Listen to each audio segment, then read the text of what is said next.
As Russian President Vladimir Putin declared last week, there is a reason to believe that the Russian army will finish off the Ukrainian troops. Russian initiative on all front lines is confirmed by new victories in different directions. The Ukrainian army, depleted in PR attacks, lost the chance to counterattack and achieve any significant military results. The armed forces of Ukraine are trying to resist in the last positions of the destroyed bridgehead in the Kursk region. Ukrainian defense is doomed, but aimed at delaying the Russian offensive in the Ukrainian Sumy region. After the Russian troops took control of Gogolevka on the border checkpoint in the Sudza district, Ukrainian forces only remained in the village of Olenishna, which has no strategic importance on Russian territory. After Russian forces completed the main stage of battles near Sudza, they also began an offensive on one of the last Ukrainian strongholds on Russian territory, the village of Goyeva. Ukrainian defenses east and north of it were destroyed. Russian mop-up operations are ongoing on the streets.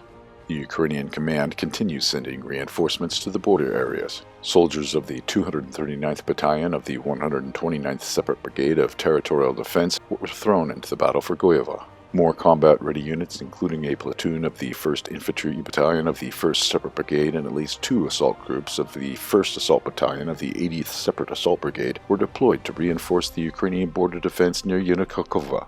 Defeated in the Kursk region, the Ukrainian military does not stop attempts to attack the border Belgorod region, so far to no avail. The Ukrainian command continues sending reinforcements to the border in an attempt to break through and contain large Russian forces in battles. Small infantry groups continued attacks near the villages of Popovka, Demidovka, and Gravkovka, but after 2 weeks of fighting, none of them came under Ukrainian control.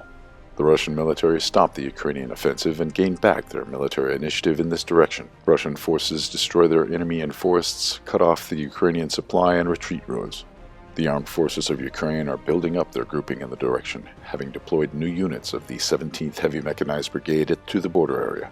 The sides continue a very intense fire exchange. The skies are covered with drones. Russian aircraft are pounding Ukrainian targets, including with the FAB-3000 heavy bombs. In their turn, Ukrainian forces launch strikes with the F-16s, HIMARS MLRS, and set up drone ambushes. Unfortunately, unable to achieve any victories on the battlefield, Ukrainian militants increase fire on civilians and social infrastructure in Russian regions.